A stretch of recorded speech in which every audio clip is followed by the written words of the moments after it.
Geek Therapy Radio.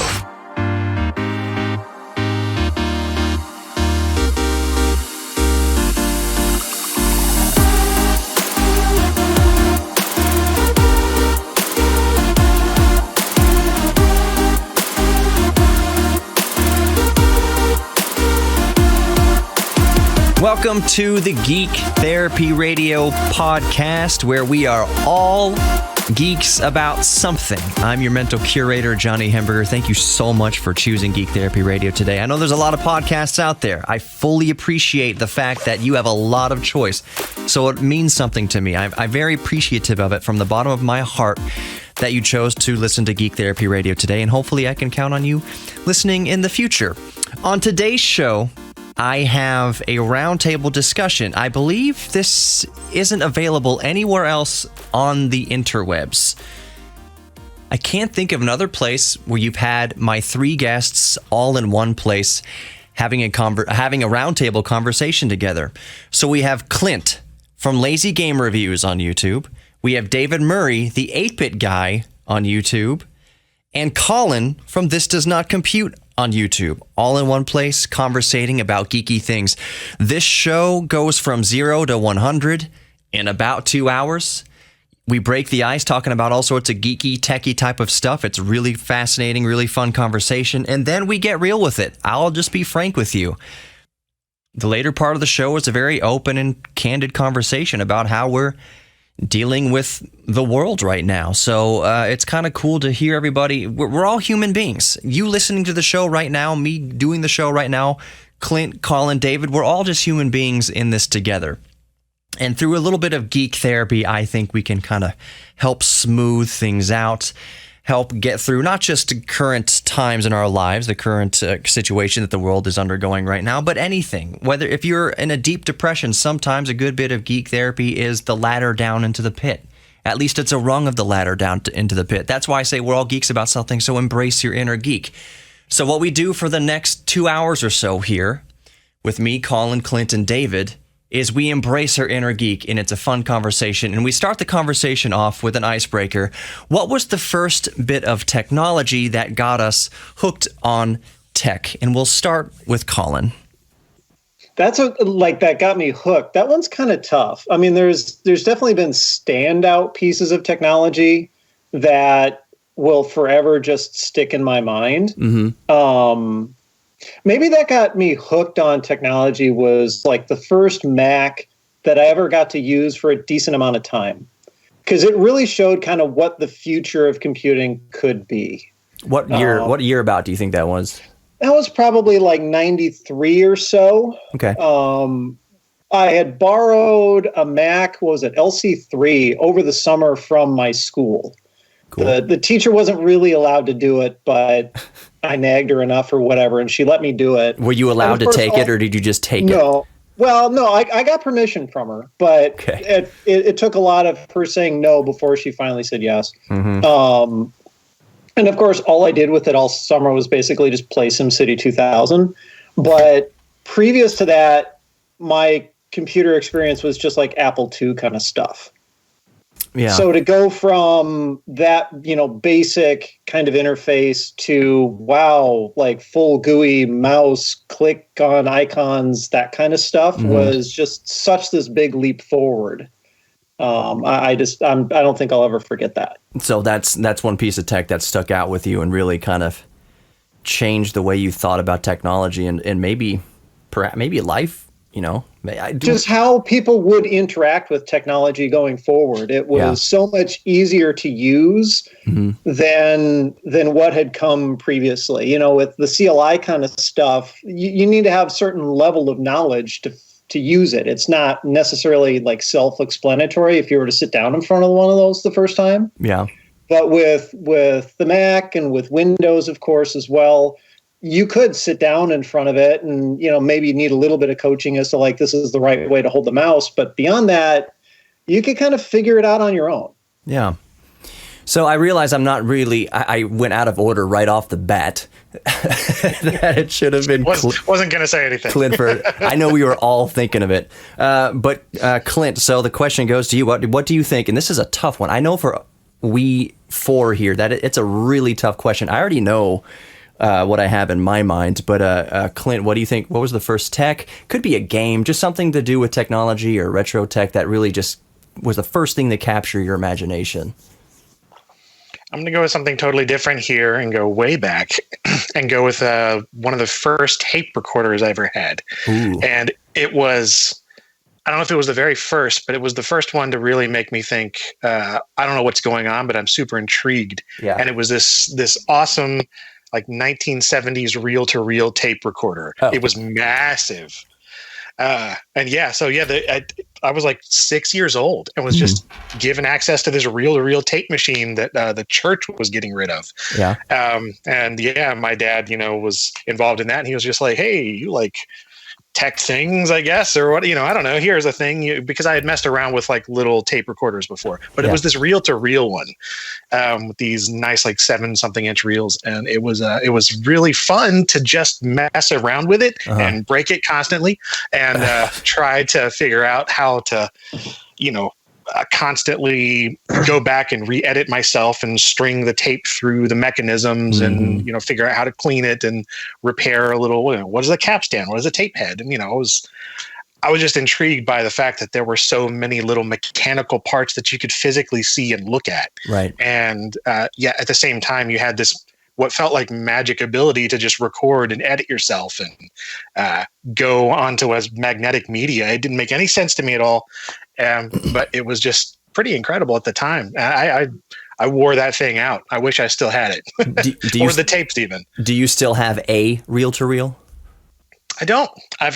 That's one thing that I've been looking for a very long time now. And now after watching like so many videos on the reel-to-reel machines, I have a very specific list of one. I would either want the exact crappy one that I had or a really nice one. So there's no in between. So I've turned down like dozens and dozens of them at thrift stores because I either want the one that I had, which I don't even know what it was. It was just, I know exactly what it looked like though. I've seen it in pictures, but they're not good enough to tell what model it was. It was just very brown. Very, very wood grain, and we know how you love wood grain. Yes, so just like brown plastic too. It was the most 70s thing ever. It was like brown and greenish plastic. Did it smell like cigarettes? It did. It smelled like cigarettes and like mothballs and like just like church pews from the 70s, because it was in a church for decades. Yeah. I work 20, 30 years. I work at a church. I know that was built in 1955. I know what that smell is like. Those pews. 1950s church pews. That's exactly what it smells like, mixed with a bit of, adult diaper, everything else. Yeah. It was a very, you turned it on and I can remember it now just thinking about it. The smell of all like the capacitors and everything else warming up, and that dust that was caked on there, just it sort of hisses in my mind. I don't know. It was a great little thing, and it eventually just broke and got tossed, I'm sure. But, reel-to-reel tape machine. It was my favorite thing. Super cool. That's on my list too. I'm looking at Fostex and Tascams. I want a 16 track 1-inch reel-to-reel, but those things that's insane. They're very expensive. Like 2-inch 24 track tape machines I can't even look at without going bankrupt. Those things are several $1,000s easy. And the thing is, and we haven't forgot about you, David. I'll get to yours in a second. But when I went to sound school, I had to learn how to calibrate all 24 of those channels of a tape machine using the high tones, the mid tones, the low tones, and bias adjust every single card in the tape machine. And the rest of the class hated that. They thought it was tedious and horrible. So I was always the first to volunteer. I will spend all day back here calibrating the bias for this 24 track tape machine, because I find that geekily therapeutic, perfect for Geek Therapy Radio. David, what was the first bit of tech that you think kind of stood out to you? Well, I've been sitting here, Clint and Colin talk, trying to think of something new to say, because we've had this conversation before, but I just can't. I'll have to go back to my previous answer, which is the Commodore Vic-20. Yeah. Just to, shed some light on that. I was 6 years old. This was 1981. And actually, I didn't even know that I wanted one of them. My brother's actually the one that wanted to get the Vic-20. And I was just like, okay, whatever. So we went to the store with my parents and they bought it. We brought it home and We set it up, and I really, up to that point, I was just like, it's amazing I can still remember that because there's not very many things I can remember from being 6. Mm-hmm. But I remember when we set it up, I still didn't understand what it did. Like, what is this thing that we got? And then when we turned it on, something just clicked in my brain where I just like, I know it doesn't seem too immersive today because it's command line operated and everything, but I mean, at the time it was almost like I'm transported into an entirely different universe. It's like, wow, that screen is like my new universe. There's so many mysteries to solve as to how to make it do things. And this is my own world now, separated from the physical reality that I lived in. And I just sat day after day after day after day. When my brother wasn't using it, I was using it. And and yeah, I think that really primed my mind for the future of tech, because after that I was hooked on tech. I wanted all kinds of technology. And I think one thing that's interesting, and as you mentioned that, David, I do remember I asked a few months ago, retro tech memories, what's your favorite retro tech memory? I asked all 3 of you. Something that's sticking out in my mind is it's something that I didn't own, that I only came to own recently, as actually within this past week. Maybe you guys will know what this is. Back in that magical time, Colin, we just talked about this, magical time of PDAs around the year 2000 and late 90s, before smartphones and everything. There was a piece of technology. Yes, Clint, I did use a reel-to-reel. My dad worked in radio station, and I was around reel-to-reels, and that captured my attention early on. But the first thing that I would go to Best Buy or Circuit City, RIP, Office Max, Office Depot, any place that sold PDAs, if my mom said, I need to go get some more printer paper, I'd say, I'll go with you. And I was, how old was I? I don't know, 13, 14 years old. But I would go just to look at a very specific model of palm top PC. It was the HP Giornata 680 with the extremely letterboxed, extremely wide, milky, ghosty, horrible LCD screen. But was that the one with that the green backlight on the screen? No, the black and white, the monochrome LCDs, yes, those absolutely had the Indiglow or whatever you call backlight. But no, the thing was about this, it was the first one that I saw that... You're thinking about it as a Windows CE machine, wasn't it? Yes, Windows CE 2.11. I don't have it near me. It's in my backpack downstairs. It had the miniature keyboard. Bless you. We're socially distanced, I think, adequately enough. So I think we're fine here. But yeah, that thing captured my mind because it literally was a miniature laptop. It had full QWERTY keyboard, just shrunk down, and I'm typing on it now as a 36-year-old adult. It's surprisingly usable, and you know what? None of the magic is gone. None of that magic that I first felt when I saw it when I was 12 or 13 years old. Having it in real life, they say, don't meet your heroes. I've met my hero in this palm top PC, and it has not let me down. I still think it is one of the coolest little pieces of technology in the world. Back in the day, it represented the future to me. Back when we thought everything was just going to be getting smaller and smaller and smaller. And that really didn't turn out the case. Smartphones were small, and then all of a sudden they got gigantic again. And now Apple is releasing the SE2, SE 2020, which is back to a smaller screen again. And it's kind of funny the way technology goes. Well, the Casio version, I think, was really similar to that. Yeah. And I don't know, I know it's named after a star constellation, but it's one of those words I'm not sure how to pronounce. It's either Cassiopeia or Cassiopeia. I'm not quite sure how you pronounce that. But anyway, I had one of those. I thought it was really, really cool for a few months, but I got pretty bored with it because it didn't seem like there was really any software development going on for it. And I thought I was going to write code for it, but I just found the development environment too intimidating, and I never wrote anything for it. Was that Windows CE? Yes. I totally remember that era as well. Like that, Johnny, that's why I was asking about the screen. My dad had one of the earlier ones where it had that black and white screen, but it was that exact same form factor you were talking about. Super wide display with the tiny little chiclet keyboard on it and a stylus that hid in the front. And it had one PCMCIA card slot on the side. Yep. And I remember he bought a modem card to stick in there because his dream was to be able to sit on the couch and surf the internet. So he's sitting on the couch. He's got the phone line, draped from the kitchen or whatever. There's like 50-foot phone cable down the stairs into the living room. He's chilling on the couch with this thing plugged into his little tiny little palm top thing.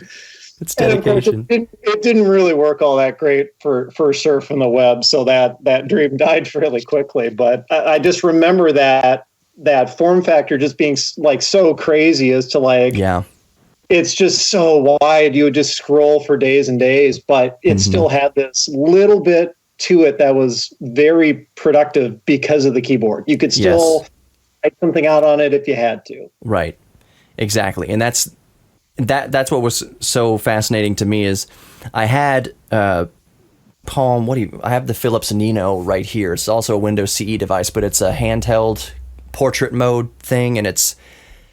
I mean, there's some old tech, some old PDAs that are arguably still relatively useful today, like that Giornata 680, because it has the keyboard and because it saves actual document files, because it has a compact flash slot so that you can take what you're working on and put it into a modern PC and continue to work on it.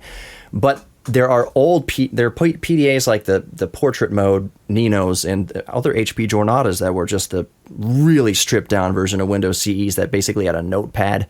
And there's no real easy way, even if you wanted to use it in modern day, like if you were crazy enough to want to use it as a daily driver for anything, there's no way. And even Palms are getting difficult. Colin, you and I kind of talked about this. There is a way to get whatever information on your old PDAs onto your 2020 computer, but it usually requires a bridge device, like we were talking about. I want to kind of change the subject a little bit here, unless anyone else has anything to add to that conversation. Clint, you've been a little quiet. I was going to add something. I was just going to comment about how horrible the touch screens were on them, because that was before multi-touch. So it was the pressure-sensitive touch screen that you could only click. You couldn't really easily drag or do anything on those screens, and you had to use the stylus. Yeah, it was horrible. So, and every time you replaced the batteries, you had to recalibrate. The touch screen, and you would never calibrate it just right, so you'd always be a little bit off, and you'd have to remember that. Clint, any final thoughts on that?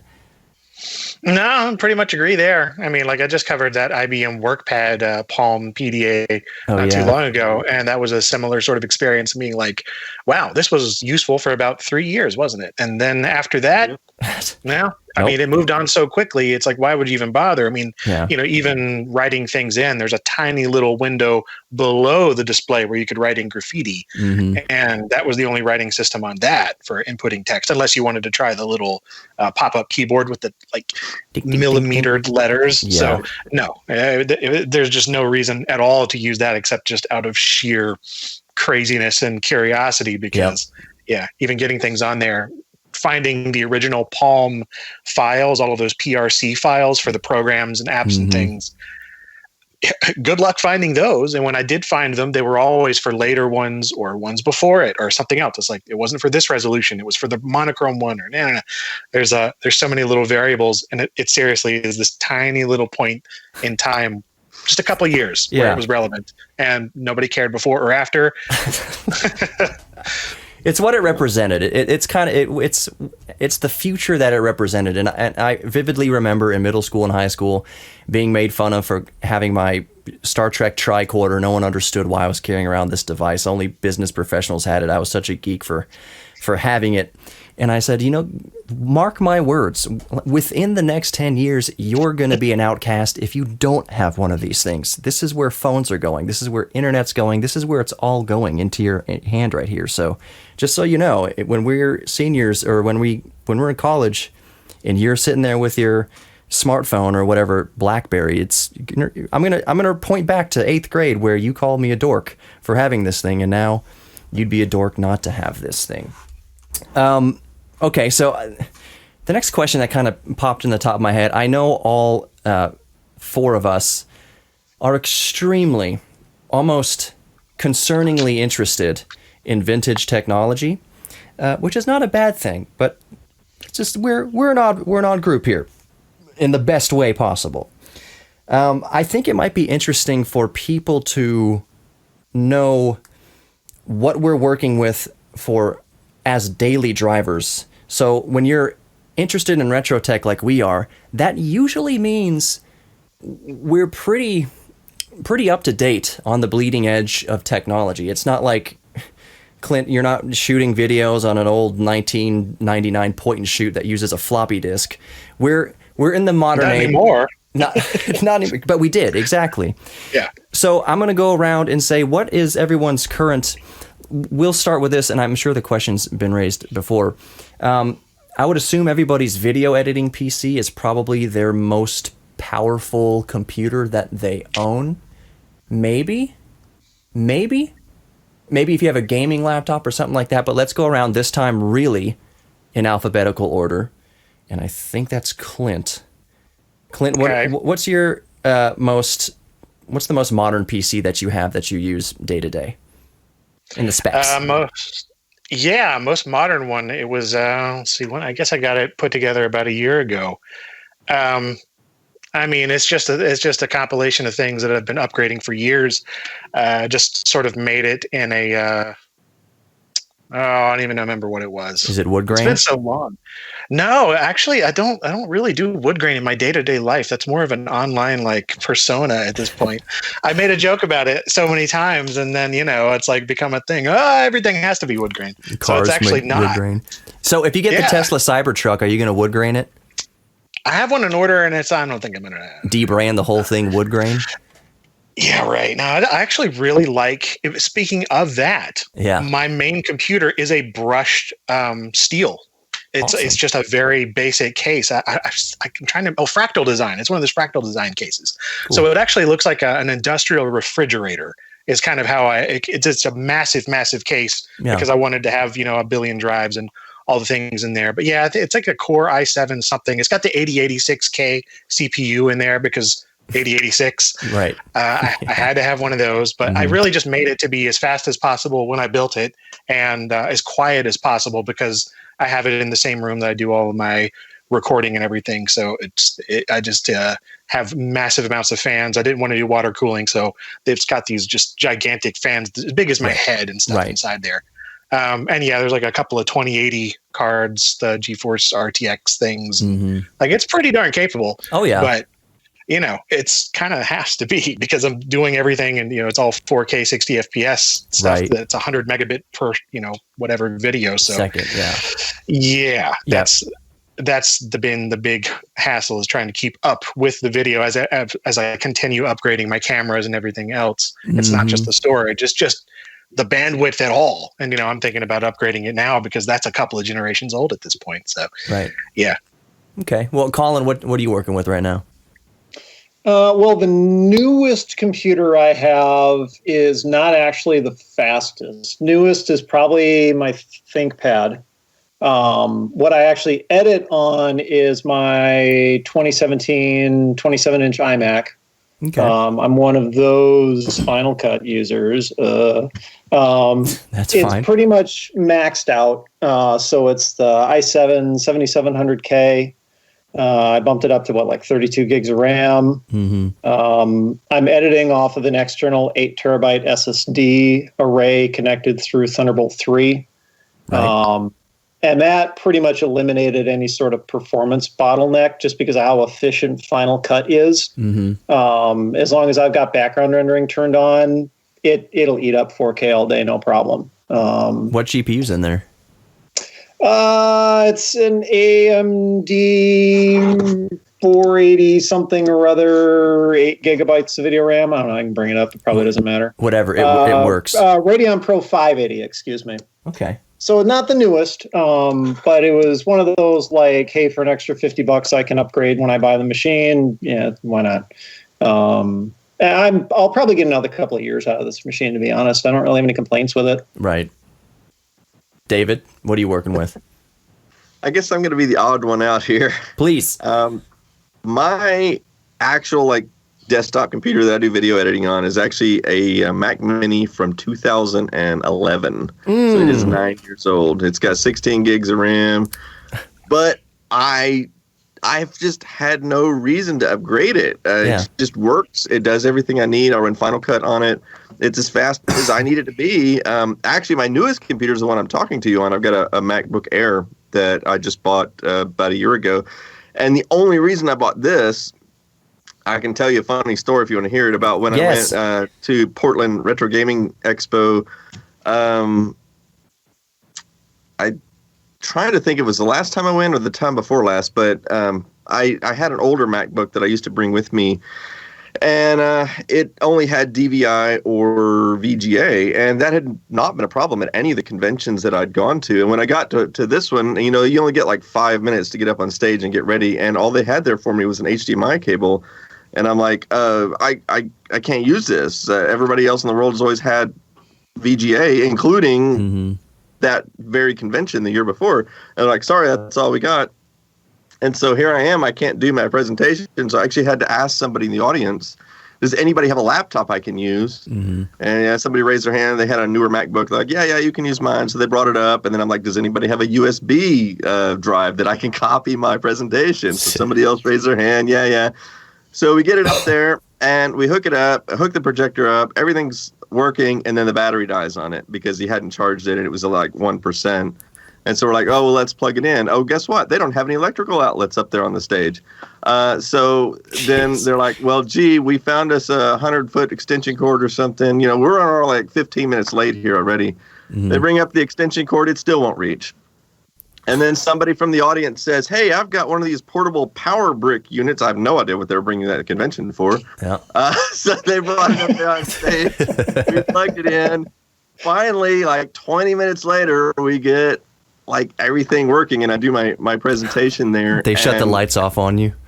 And and I was the last person to go that day. I think my presentation was like at 8 or 8:30 in the evening or something like that. So there were a lot of the other people that worked at the convention had gone home already. So anyway, after that, I'm like, I guess I'm buying a new laptop because I want to have HDMI for the future. So that's the only reason that I even have this newer MacBook Air, was because of that. Purely out of necessity. Yeah. So do you use it often? Or are you using it every day? No, I only bring it with me when I travel, and I use it for Skype because it's got a really good webcam in it. And that's about it. Oh man, that's perfect segue into something. Okay, can we talk about webcams for a moment, especially in laptops? This has been I don't know why I'm so passionately angry that webcams in laptops still suck. For the most part. Now, they all suck, but the best webcam I own is it's built into the Microsoft Surface. Like, Colin, you did a video recently on on a used Surface, and used Surfaces are great. I don't know if I can recommend new Surfaces, but once they go used and they're deeply discounted, they become just wonderful God-tier type machines. And one reason I think that is because of all the laptops or tablet convertibles that I've used, the webcam and the speakers, but mostly the webcam is decent in my Microsoft Surface 2. And the question is, with how great cell phone cameras are, smartphone cameras are, 4K 60 frames a second, 4K 120, up to even 8K ridiculousness, just sheer nonsense 8K with the tiny little sensors. Seems silly to me. But the point is, webcams and smartphones can see like the footprints Neil Armstrong left on the moon, yet the webcams built into $3,000 gaming laptops are sheer potato, just horrible potato. Now, I've heard the argument made over what is Tech Linked? Is it Tech or Linus Tech Tips? Linus Tech Tips, but he has another channel where it's like Tech Quickie or something. Tech Quickie, like that? Yes, Tech Quickie, and he addressed, or whoever the host was, addressed why aren't webcams good enough in laptop cameras, and he said it's because they use the USB bus for the webcam, which I can understand that. I mean, that makes sense to me, but at the same time, that's still no excuse. You can still get the Logitech whatever I'm using for the Skype webcam is still miles better. This came like 7 years ago, miles better than what's in my $2,000 gaming laptop. Way ahead. So why can't we, and this is kind of rhetorical, maybe I'm only speaking for myself, but is anybody else bothered that, especially for content creators who might want a decent camera in their video editing laptop, that you'd have a video editing laptop with a potato camera? Why don't you think we have better cameras in laptops? And I'll start with Clint again, alphabetical, if you have anything to weigh in on this. I'll be honest, today is the first time I've used a webcam in about half a decade. So I literally installed Skype for the first time since 2015 today. I feel honored. Yeah, I have no input at all. Like, I've never used a webcam for any kind of creation at all. So I'm just on my MacBook Pro here, and it's fine for me for right now. But this is probably the first time I've ever used it. So here's a question for a fresh mind to this. Would you find a high quality 4K webcam, I mean, that's as good as the one in your iPhone, good as the one in your Samsung Galaxy, whatever, would you find that useful for filming in a pinch, like at a coffee shop, maybe if it's good enough to get something quick, or maybe do a shoot somewhere? Would you find that useful at all? No, I think the angle is horrible. Even right now, I can't stand it. I think it's awful. On top of the screen, on the bottom of the screen, doesn't matter. I don't like that. I've never liked that, so I've just never used them. And even when you have a little detachable one, like I used to have one of those Logitech 1080p ones like a decade ago, and even that, it was just like, whatever. I would just rather set up a tripod and, like a little jellyfish mount with my phone. I've done that in many, many, many videos. Yeah, and that makes total sense to me. But a webcam on here, like it's sort of a last resort for the sake of convenience for exactly this type of thing. And honestly, every other meeting I've had over the past month or two, or however long this has been going on, has been on my phone. This is the first time I've done this because I wanted the audio of the headset. I don't know. I don't really. It doesn't matter to me one way or another. I didn't even think about the webcam when I bought this MacBook. So I may be alone in this. Colin, do you have anything to add to that? I was thinking about that when I was working on that Microsoft Surface review / retrospective, whatever it was. And I think the deal is, obviously the answer is they do it to save cost. Right, yeah. Right? Because a good camera module costs more money than a really, really cheap one, which they keep using. I think their reasoning behind it is because the majority of people use the webcam on their laptop for real-time communication. It's a relatively small percentage of people who would record a video for later use with the webcam, where you will actually then notice the quality. Right. So I think because it's mostly web conferencing kind of stuff, they figure maybe quality doesn't really matter so much. And there's also a bunch of other factors in play as well. Like maybe your internet connection is crap and it's getting all compressed down to hell anyway. That's true. The best camera in the world isn't going to look very good if you've got practically no bandwidth to use it with, and you're breaking up all the time or whatever. Right. Evident on the news right now, you got all these people, you see politicians and celebrities with the most awful things. Yes. Their connection or their webcam or whatever. It does make me wonder if maybe we will start to get decent cameras and things like that, just because everybody is so conscious of this right now. I honestly haven't even thought about it until watching all these broadcasts of people in the news and things like that. So you know what? Kind of similar but separate. And David, I'll pose the question to you. Actually, David, do you want to weigh in on that real quick before I bring something else up? I was going to say mostly the same thing that Colin did. That I assume they do it for cost savings, and because the fact that the limiting factor is usually going to be the Skype or whatever software that you're using. I don't even know what my picture looks like on your end, but I do know that the camera in this MacBook Air, it's 1080p. Like Clint said, I'm not terribly fond of the the barrel distortion and stuff that it has. But I mean, like clarity wise, I could record 1080p video on this, and I think it would look pretty good. In a pinch. But yeah, for like a talking head shot in a pinch. Yeah. In fact, I think I might have used it for my last Patreon only video, as a matter of fact. Interesting. Well, I totally didn't notice then. It looked normal to me. So yeah. Then there you go. Then we're headed in the right direction. For people like me who are so passionate about it. When you're watching something on the news, though, like 65-inch TV or wherever, and it's like then it looks amazingly bad. But so does everybody's camera right now when it's blown up like that. So yeah. So as an audio geek and a less speaking personally a video geek. One thing that has, I think did I tweet this or did I just say it on Facebook or whatever? But my thought was, it's really funny seeing talking heads that earn six figures, $1 million a year, looking straight up amateur when they have to do it from home. It kind of painted for me like I hope these people really appreciate their production crew.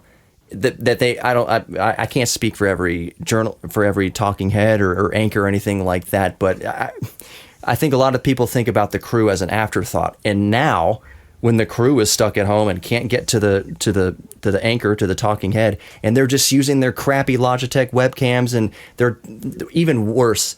And this is the segue I was going to here. The audio is god awful. Obviously, all of you know that I work in radio. We have a lot of hosts and traffic reporters and various reporters around the country working from home, sending us audio, doing live traffic reports from home, looking at their traffic cams and things like that.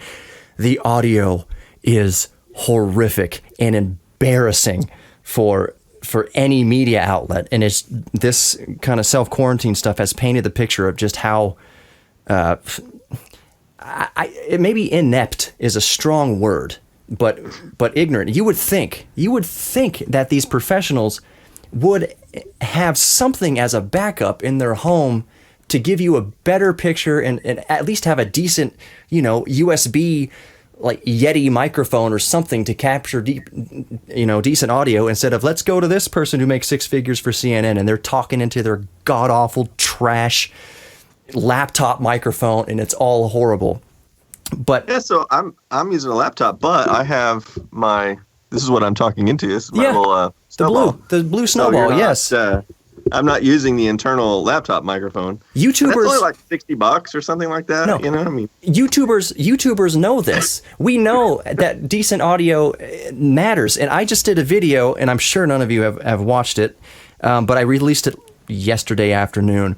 It was basically the point that the best YouTube camera is your microphone, because good audio makes or breaks video. You could have a $50,000 Red camera or whatever, but if you're using a potato mic, or even if you're using a $5,000 microphone poorly and you don't know what you're doing, it ruins it. That using a crappy webcam, a crappy 480p, 360p webcam, but you're paired it with a good microphone and you know what you're doing with the audio, that video that is in 360p or 480p looks better when it sounds better. I've actually had this discussion like 1,000 times probably, because I get emails almost daily from people wanting to be like the next YouTuber, and they're like, oh, what do you think of my setup? What kind of camera should I get to make this better? Yeah. And I'll go look at their sample video or one of their videos on their channel, and I'm like, dude, it's not the camera. Your audio is terrible, and your lighting is terrible. Right. And because it's so dark wherever you're at, it's all grainy, and it's just terrible lighting, and your acoustics in the room are terrible. Mm-hmm. So I always tell them, like, look, get a better microphone, get some lighting, and try to sound deaden your room a little bit, and the camera won't matter. I just use a cheap little 1080p camcorder I bought at Best Buy like several years ago. Mm-hmm. There's nothing fancy or special about it. A lot of people are always asking me, oh, you must have like a $6,000 camera or something. I'm like, no, I paid like $400 for it or whatever. It's right. It's nothing fancy. Camera, and it sounds counterintuitive. And I'd like to know, Colin and Clint, you weigh on this issue. It seems counterintuitive to tell people that camera is the last thing on the list. First get your audio down and write a script and rehearse, or whatever. Even if you're just doing a free cuff and write down notes, whatever. Get your presentation right. Get the content right. Get the message or whatever you're trying to tell people, put in their heads right, and then make it clear for them to hear. And then get lights right with whatever you're currently using. Maybe it is just a webcam in your laptop. Get the lighting right. And then the last thing on the list, which is so counterintuitive for YouTube or even live streaming, the last thing is a camera. I would, back in the day before it got just too sketchy and I scared myself away from it, when I was freelancing in the mid-2000s, around 2006, 2007, as an audio engineer, I put Craigslist ads. I relied on Craigslist, and I would go to people's homes or apartments, and basically my service was, I will show you how to get the most out of whatever you already have. That your problem isn't that you need to spend $10,000 on a microphone, and in fact, if you spent $10,000 on a microphone, it will just reveal how terrible you actually are, just like an HD camera will reveal blackheads and pimples and stuff like that. But the real differentiator, the real reason why you don't sound like something commercial or something professional is because you don't know how to use what you already have. And all of the value in creating any content, whether you're mixing music, you're a songwriter, singer-songwriter, acoustic guitar and singer, it all boils down to what you know and how to use the equipment that you already have. And don't get yourself into a money pit spending thousands of dollars on things you think you need. I can get you better results. This is what I would tell them back in the day. And it's still true. I can get you better results with a $50 USB microphone and some free Pro Tools software. I can take you 99.9% there to a Billie Eilish or to a Dr. Dre or to a 50 Cent. That is just how you use it and knowing how to use the equipment. It's not the exact equipment that you have. It's just how to use it. That if Phil Spector, didn't he do the Beatles? Is he the Beatles engineer, producer? I think so. Anyways, if Can't Buy Me Love came out on a micro cassette, it would still be a hit song because the song was great and the artist was great. Versus an amateur in $1 million studio having no idea what they're doing, it would just still be terrible. It would just be high definition terrible. Yeah. And I guess I want your input on that. Is there any encouragement, and I'll go around alphabetical again, Clint, is there any encouragement you can give to, let's say YouTubers, because I have 3 YouTubers on here, any encouragement you can give to people trying to make YouTube videos? Any advice on maybe don't buy a camera right now, or what other things should they focus on? Yeah, I mean, I would say that audio is, I would just agree with pretty much everything you just said there. That seems pretty straightforward in my experience in terms of the things that I did to get where I am now and I'm currently trying to get to. Audio, it really starts there. I'm constantly tweaking that. And lighting, really. Camera, I rarely ever change that. And in fact, most of the times when I get compliments and people being like, you really boosted the quality on this one. Did you get a new camera, a new lens? And it's almost never the case. It's always, I changed around the lighting or I moved around the set so that things look a little brighter or softer or more accurate or more colorful or something. There's always another thing that you can tweak. The camera stuff, I love upgrading just because that's the hobbyist side of it for me. I love messing around with video and seeing how far I can push it. But most people are never going to notice that. What they're going to notice is the things that you're saying and how you say it. Right. And for me, I was filming on a VHS camera for like 2 or 3 years. Exactly. So, people started watching with that. And sure, YouTube was a little different time back then, but it still, whatever I was saying or presenting took off in some form that it could back then. And nothing quality wise was great, but I did the best with what I had. And, I know it's very, very discouraging to a lot of people. Like, for instance, my brother right now is trying to get into YouTubing, and he's like this close to going down the rabbit hole of like, I got to buy this, and this, a microphone, a camera, a better tripod, better lights, soundproofing. I'm like, nope. One of the best things I just told him this afternoon, the best thing he can do right now is because of the type of microphone he has. He has like a little field recorder thing. And I'm like, he was worrying about like getting pops and other room things. And I'm like, get some blankets, do this, put the angle down here, move it away and across. You're putting it right in front of your face. You're going to get the plosions, and it's the little things like that. The technique is really what makes a lot of difference. Exactly. And I would say, nail your technique with what you got, and then upgrade in tiny little increments along the way. And it's worked in my experience. Is moving not slowly but carefully, I guess. Right. And just whenever you do run across something that for sure, after several times trying, you're like, this is the bottleneck, this is the roadblock to my creative process. Yes. Then look at upgrading. But if your creative process is free and you can just make that, a little more interesting with the things that you have on hand, I always recommend that to the people that are, sending emails and comments and wondering how to make this thing happen. Yep. You don't need a camera that's ridiculous. Yeah, you probably could do it fine on a laptop web camera, a little bit of careful framing and nice script and such. There you go. Yeah. There was a guy, and Colin, I'll get to your response in a second. There was a guy, I won't name him. He's a super cool guy. I mean, I love his stuff, and it gets better and better. And it's a YouTuber. But when we first got in touch, he had the crispiest 4K content. It looked gorgeous, but he was whispering the whole time. Let me show you what I got here. And it was very discombobulated and low. And you're like, you constantly adjusting the volume. I can't tell what you're saying. And if we can't tell what you're saying and what you're saying, isn't interesting, then it doesn't matter what camera you have. Use a potato and get your audio game down, and I promise you things will get much, much better. Colin, what's your take on the subject?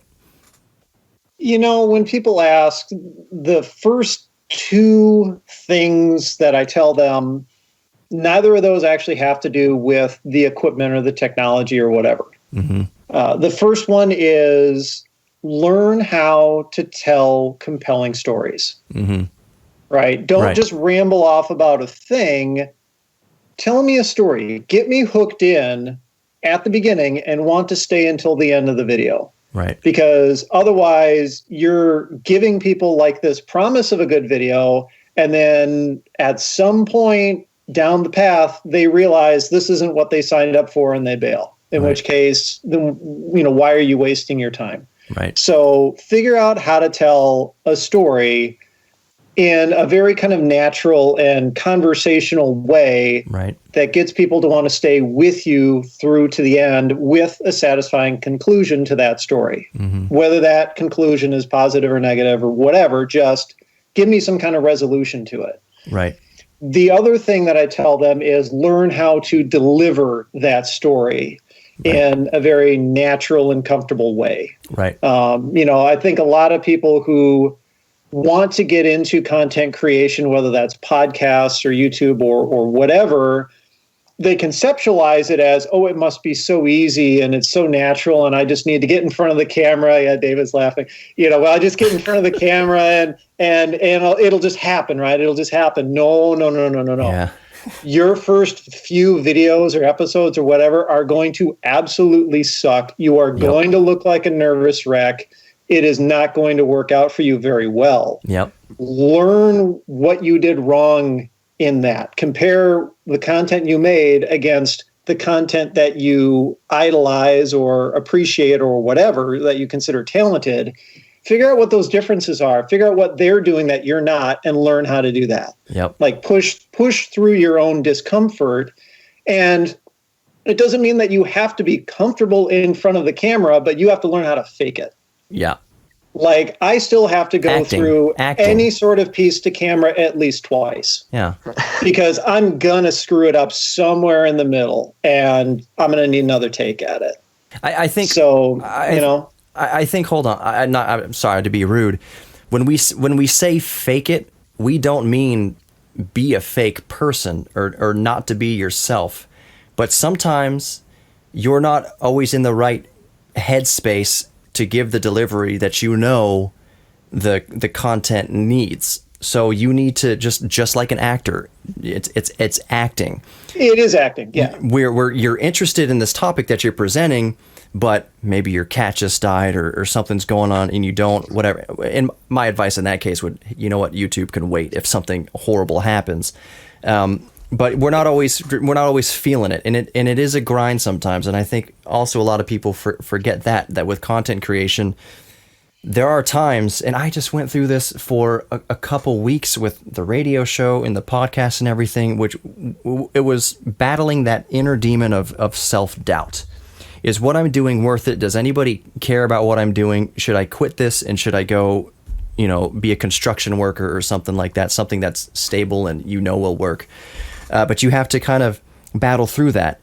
And when you say fake it, it's just, hey, I'm in a bummed out place, but I want to put this video out in the long run. I know that I'm going to feel different tomorrow and I'm going to kick myself if I don't at least work on it.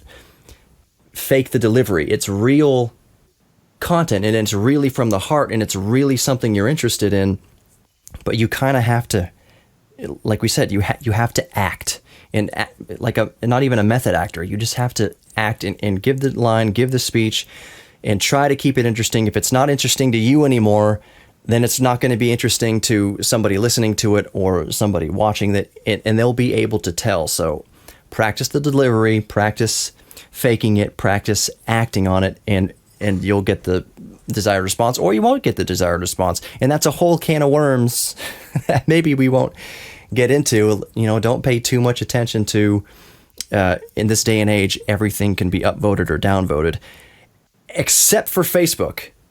I think, not to get on too much of a tangent here, and actually this is a good question to go around, because I think, David, we got your take on this, right? As far as advice to... Part of it. I wanted to throw one more thing out there. Yeah, go for it, yes. And feel free to interrupt anytime, any of you. So, me at least.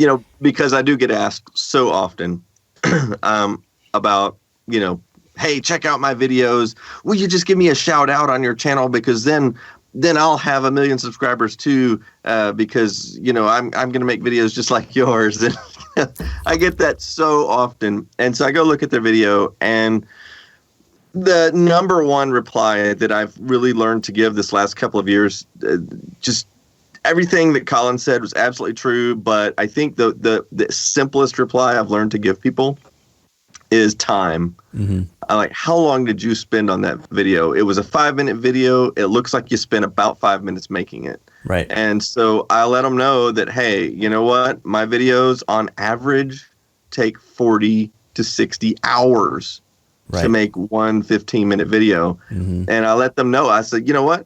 Sometimes I spend 4 or 5 days on some of my longer videos just writing the script before I even do anything else. Right. And so, if you're not spending that kind of time on the videos, don't expect it to be successful. And so that's my number one piece of advice to those people. Unless that's totally true. Yeah.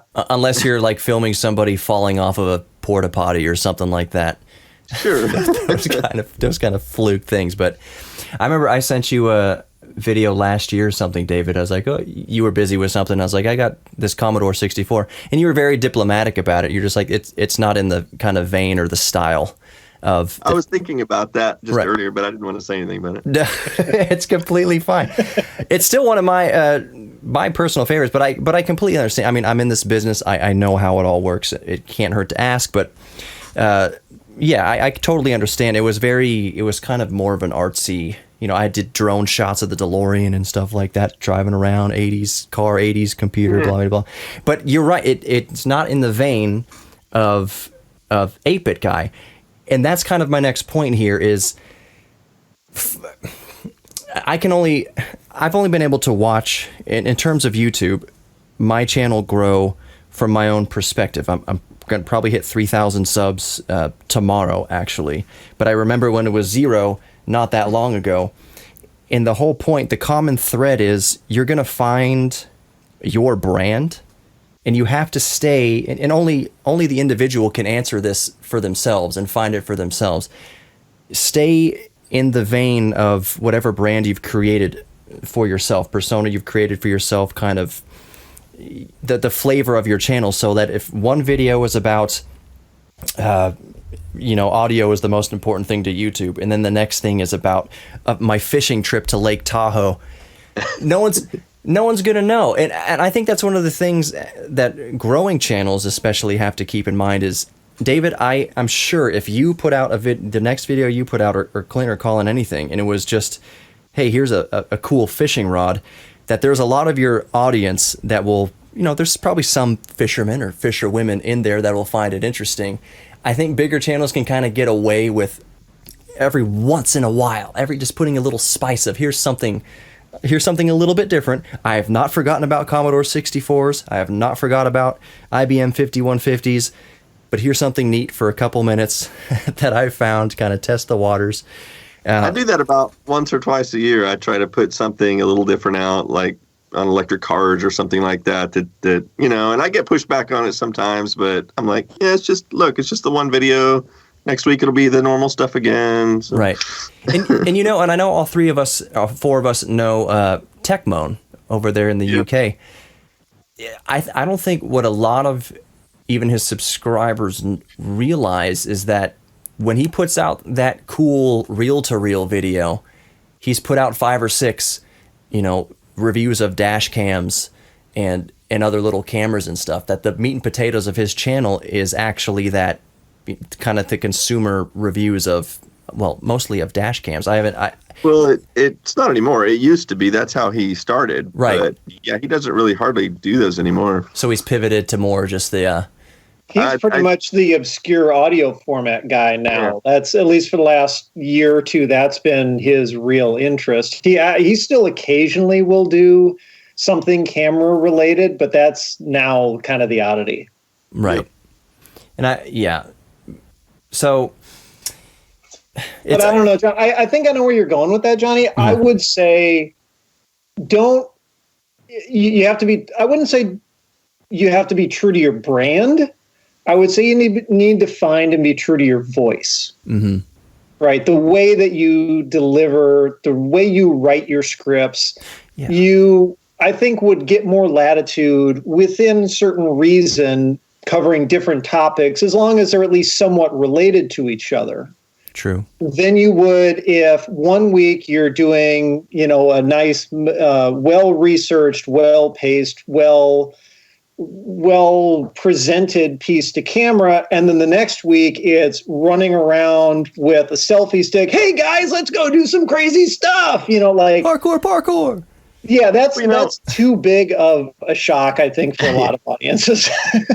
I think though, once you get an invested audience, and I've been told this numerous times, that they become interested in you as a person, right? And so occasionally you can throw that personal story in there. Like, for example, when Clint did the video on going to E3, to be honest, that's something I actually don't care anything about and would never want to go there. But because it was him, I enjoyed watching just to see what Clint did when he went and traveled and did something. Just like a lot of people found, or at least I think they found my video of me going to Germany that I did interesting, just because they like watching what I do. Right. Clint? Yeah, it's definitely a matter of finding a way to extend the parts of yourself that are already there to the audience that doesn't know that they want that yet. And so you have to find some sort of way to tie it all together, whether it is just your personality. Some channels can get away with just personality. Some can get away with just being like retro tech in general. I think Techmoan does a pretty good job of that. Yeah. And then, I personally do try to center it. I don't really know what on anymore. It used to be mostly just retro computers, but before that it was Sims stuff, and the Sims people got mad when I moved to computers, and then every time I do a Sims thing, computer people get mad. And so, I'm constantly trying to recenter myself and not lose myself in what I think other people want versus what I know parts of the audience will want. And I definitely think I've made some mistakes over the years in terms of accidentally segmenting my own audience. So it's something to be conscious of. I wish I knew this before, but having done this for so long, you constantly are trying to readapt and, make sure that you don't lose what you already have versus grow and find new people that just don't know that you're a thing yet at all. And you don't know which of your, older videos are going to appeal to that, and which of the things that you still want to try that like invigorate you personally as a creator are going to catch on at all. And, how much of that matters versus how much of it is just kind of fun. Right.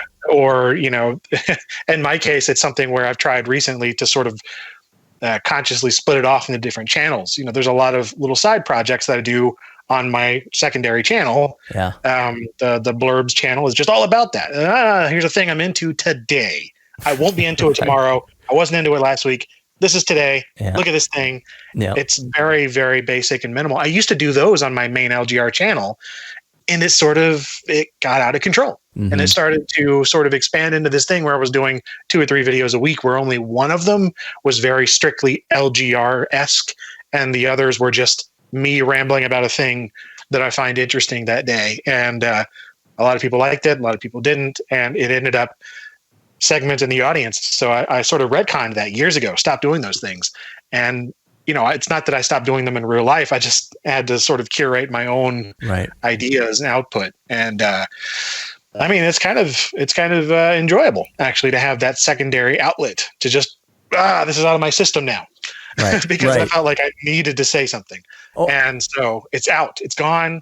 I can put it out of my mind, and I can focus on the things that I actually feel that the core audience wants and that I think the algorithm will like. Right. And so it's that balance on the main LGR channel, and what that is constantly evolving. I don't really feel a need to hold to any particular topic, but I do know that there are specific topics that people expect every so often. Right. So I just try to kind of revisit them personally. But yeah, as far as balancing all of these things, I can't do it. I don't know. I'm always trying to figure it out.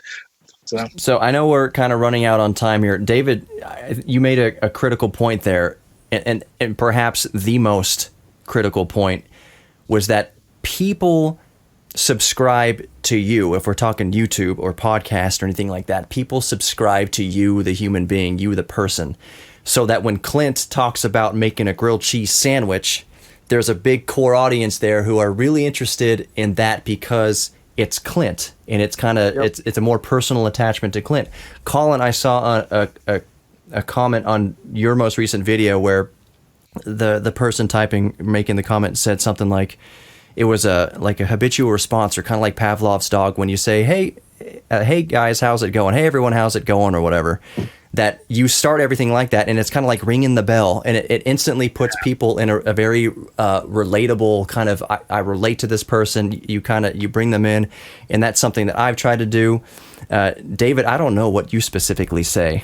I don't think you have a catchphrase, but that's you. But that's exactly why we love David and we subscribe to David, because we know that when he uploads a video, he could be talking about gutting a trout, but it's David saying it, so we're gonna listen to what he says, because he's at least got the blue room. The blue room, if it wasn't that, if that were to go away, people would riot. You should try that, David. Try it with just one video, make it red, put a red backdrop, and just see what happens. Just completely change, just color correct it in post or something, and whoa, it's completely different now. Or, get rid of, Colin, if you get rid of your wave wall, or, that one area that you have with the desk over there, like I associate that blueness with you as well. Yeah. So I don't know, there's colors that I see in certain people's minds. Yeah. Techmone's got the white background and Techmone's things. Mm-hmm. So there's a certain look and a feel and an aesthetic to every single video. I don't even know if I have that. I have a few places that I film, so.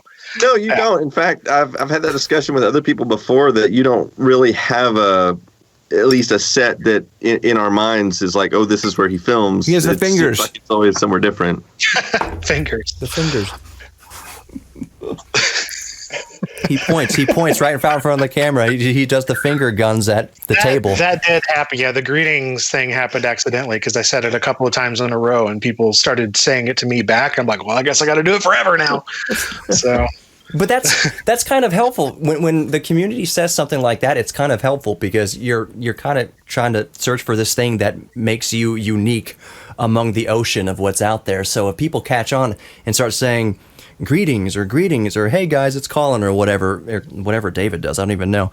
But if he can find it's his blue wall. If he can find that one relatable thing that people gravitate to, if they see see the blue wall in David's thumbnail, even if it's like 4 pixels of it behind a keyboard or something like that. Oh, that's an 8-bit guy or an 8-bit keys thing. It's going to be David Murray talking about something, and I want to hear what David has to say.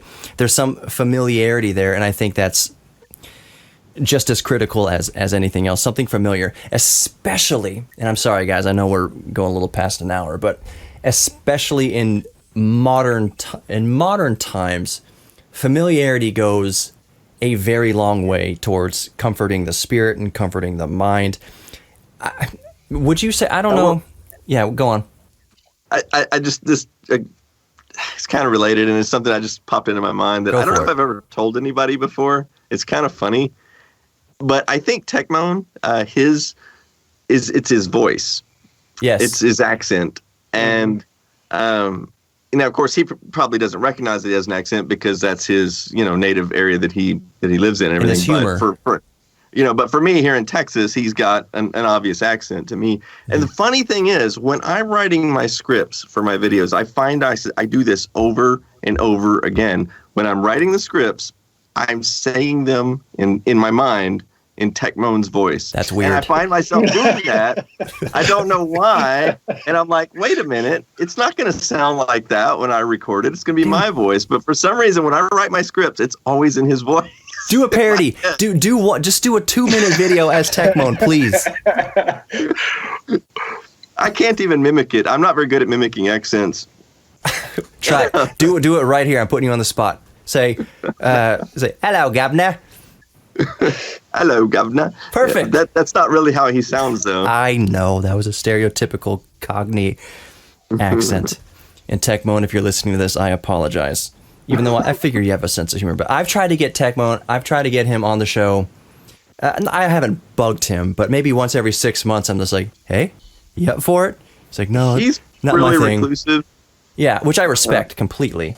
Yeah. I understand. And I mean, and when I say I respect it, I don't mean like a polite respect it. I mean, like, I know the radio business and the media, and my dad was a local celebrity here, anchorman. I completely respect wanting to have some sort of anonymity out in the world and privacy.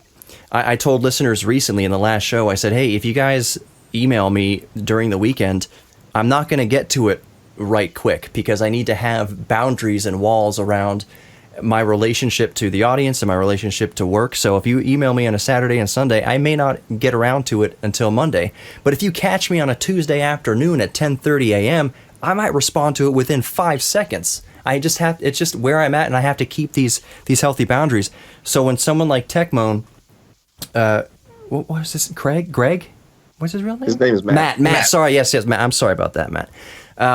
When somebody like that says, he's not into it. He says he doesn't like to, self-promote. And I completely I understand that. I completely respect that. So I never kind of push that stuff. So to wrap it up, I know everybody's, I'm getting more, and I know Colin, you and I could go on for another 4 hours if we needed to. I don't want to do that tonight. I want to go probably to bed. I'm trying really hard to be quiet, Johnny. Otherwise, we would go on for 4 hours. Right. You're being respectful of the party here. Quick to interject. I don't know about you guys, but I'm having fun doing this, if I can say so. I think it's fun having this round table. Crickets. Yes, it's cool. Okay, great. Okay, so the last question. What, and it's in the vein of the show, Geek Therapy Radio, what is everybody currently geeking out about? What's the most fascinating thing that you're kind of tinkering with right now? And we'll go alphabetical again. Clint, I'm not saying you have to do a video on this or do anything about this, but what's something that's what's getting your attention recently, the past few days? Just looking around. Or the last thing. Well, the last thing, I mean, I just did that over there. Man, I already did a video on that. I don't really know. I mean, I've got like 10 or 15 different things just stacked up over there. I guess one that I was really into this afternoon, I was just doing a lot of research on this thing called the J Mouse. It's a mouse. What is that? Sort of alternative, an input device that goes. It came out in 1993, sort of as an alternative to the IBM TrackPoint.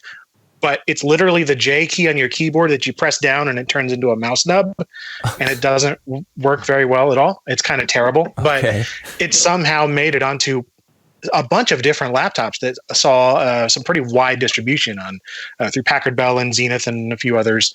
And there's just something odd about it that I can't stop researching, because it's just one of those things. There's so little about it that I was like, well, why is that? Why have I never heard of this? Why have I never seen this? I love these Packard Bell computers and Zenith laptops and things. I was at Computer Reset and saw hundreds of them, but never saw this on any of them. So I'm like, what is this thing? So it's just sort of captivated me as sort of like a lost point in time of a laptop input device that was there and then it was gone. So it'll probably turn into a video, because I've got a couple of computers that have it, and I just now this afternoon found out that, oh, of course, there was a company in Korea that started selling them throughout Asia, and I've already ordered one. So that's showing up now. And so like, okay, great. Yeah, I just ordered like 3 packages from Japan out of nowhere. So that'll be a thing probably, or it won't. I don't know. I'll get it and it'll be like, I don't care about this anymore. And then it'll go into storage. But it was fun this afternoon. Yeah. And it was not enjoyable to use, but it was fun to research. And that's what that is. The J mouse. That's interesting. And it doesn't have to become a video. We're not saying that you have to do anything with it. It's just it's something that was like, oh, this is interesting. I'm playing with a screw right now. And right now, that's my little fidget spinner. Is a screw from my PC case. I'm not going to do a video on a screw or a podcast about a screw. But Colin, what's the most recent thing to kind of capture your attention the past few days? Well, I mean, I've always got kind of my typical content type of stuff going on. I actually took the day off from work, my day job, and I just shot a ton of footage for like a retro computer thing. But the one thing that's really stuck in my mind that I'm 99% sure I am not going to do a video about, even though I really want to, is at one of the sites that I do network maintenance upgrades support for is a theater, and they recently replaced their front of house audio mixer. Johnny, you and I have talked about this a little bit. That's my cup of tea.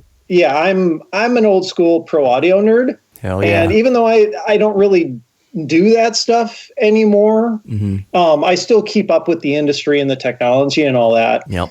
The old board that they pulled out is a Yamaha PM5D. And they replaced it with a modern Digico, which I don't blame them for doing. The old board is about 15 years old. Yeah. But I laid eyes on the thing because they had it just sitting down in storage. And I'm on good terms with all the people that work there, the tech staff and everything. And it was like love at first sight because it's huge. You took it? So no, because I'd have to turn it like into my dining room table. How many channels is it? It's a 48 channel phone, but it's a big boy. It's digital, so it fits within the space of like a 24 channel board. I was going to say, yeah. Because you get 2 layers is all you get. You can bank it. What's really compelling about that board is it's this perfect bridge in pro audio history from when live sound was all analog transitioning into digital. So the interface on it is a really easy way for like those old school pro audio guys who only knew analog boards to transition into digital. Like they only gave you 2 pages, but it was 24 faders. Right. And then you'd still have the 4 extra faders on the far right that were your dedicated stereo channels. Yeah. But you Your could do buses. cool things like you could link channels together into left-right pairs. Yeah. And you can do matrix mixing and DCAs and all sorts of stuff. Motorized? Yeah, flying faders. Well, of course, because it's 2 layers. Right, I was going to say. Scene recall, MIDI control. You can do Dante expansion out the back. I mean, it is I would still use it today. Yeah. But it's also got a dedicated section right on there for selected channel EQ, selected channel gating, compression, effects. Right there, instead of it all being centered on a touchscreen, which is pretty much where most digital boards go now. That's the most frustrating part of modern digital boards. Right, is getting used to that interface. It's way more flexible now, of course. Yeah. But if you hadn't worked through the earlier digital boards to understand how they operate, you wouldn't have a chance of sitting in front of a modern digital board, having never used one before, and figuring out how the thing works. Right. And so that's kind of where like the 1% of me who wants to do the video, who thinks it's a good idea, is really chomping at the bit, because it's like, I could explain this. I mean, I could explain how an analog mixer works, and then I can transition into this and explain, like, look at how cool this was. They were able to do all of this 15 plus years ago. I mean, think about all the bandwidth that's required. This is high res audio. Yeah. And all the custom engineering that went into it. Used boards, used PM5s still go for $10,000 on eBay. Mm-hmm. So, I mean, imagine how expensive they were brand new. You know, that's the one thing I wish I could do. But like we were talking about earlier, it's just kind of too, I think, a little too out there for what my audience would normally. I mean, there'd be, of course, a few people who would just absolutely eat it up. Yeah. But I think everyone else wouldn't go over. Yeah, and something like that, you'd be walking that fine line. The video really would be 4 or 5 hours long if you were going to cover every interesting thing about it and go. I'd have to somehow cut it down to 20 minutes and then just deal with the deluge of comments saying, well, you didn't talk about this, you didn't talk about that. And it's if I talked about all that, then it would be 4 hours long, and then you'd be complaining about how long the video was. Right. You didn't talk about how to EQ a kick drum. Well, that's audio, that's theory. David, I'm sorry. What's the Colin and I, we do this for hours. David, what's kind of recently caught your attention? Well, I'm kind of in limbo at the moment because I just released a video yesterday, and today's the first of the month, so I have a lot of bookkeeping type stuff in the month type stuff to do. So I didn't really start another video today. I'm going to hopefully start one tomorrow. I don't even know what it's going to be. I've got like 20 different ideas. But you were asking something that just recently caught my eye. So it was actually just a few hours ago. Something sparked in my memory. Somebody mentioned something, and I remembered these boom boxes I used to have back in the late 80s and 90s, where they were like a regular boom box with a cassette player, but they would have a little 5-inch black and white TV in them. Yeah. Mm-hmm. And I remember seeing one of those like on the shelf of Target or Walmart or something like that a long time ago, and I thought, wouldn't that be something? It's like an all-in-one entertainment center right there in a boombox. And so I got on eBay thinking, I wonder if I could find one of those. And to my surprise, there's not just one. I thought it was just one, but there's like 100 different models that had little TVs in them. I guess I just never saw any of them on the shelf other than the one. So now I'm like, well, dang, which one would I buy? Or maybe I should buy multiple of them to contrast them. But then, of course, the problem is, like we were talking about earlier, like Colin was talking about telling the story. Mm-hmm. I'm thinking, well, before I buy these, I got to figure out if there's some way I could tell a story about these and make it into an actual like 15-minute video. And until I can come up with that script idea, I'm not going to buy them. Right. But if I do come up with a good script idea for that, then I think maybe I'll buy a few of those and play around with them. That's convenient that you're spoiled for choice, because when I was looking for my Philips Nino Palm PC, I think I got the last two in the world. I found one on eBay and I found one on Amazon. And the thing is, okay, we're wrapping up here, but so my first PDA was, I'm working on a video about this. My first PDA was this Philips Nino 500. It has the color screen and Windows CE and all that kind of stuff, for those of you who can see what I'm holding up to the webcam here. So this was the first PDA I ever had. I told Colin that it's the first PDA to break my heart because I shattered the screen by holding its screen out in my pocket like an idiot. But it was 1998. We didn't know any better with how to carry a PDA or a phone around. So I got this on eBay for, I don't know, $25 or whatever. And it's in really, really good shape. But it didn't come with the cradle, which I have right here, but the cradle only came with another one. I should say the other one that was on Amazon, and it's a Nino 300. That's the grayscale screen. So, yeah, that's the most... why did I bring that up?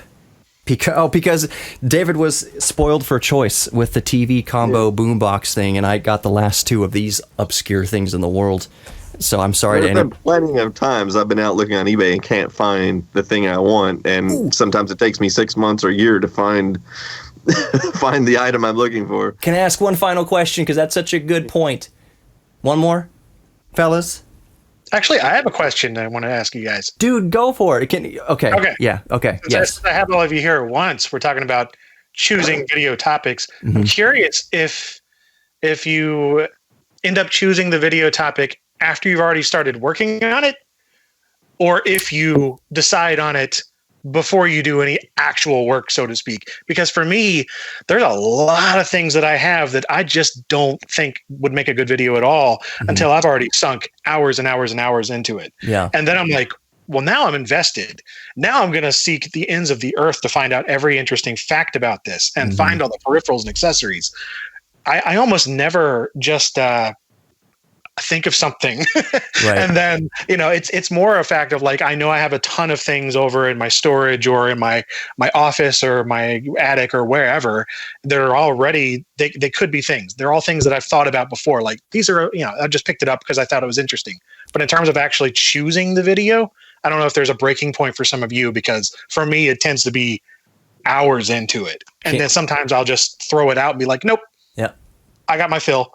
And then, I used to work that way. I was going to pull host rank, but go on, David.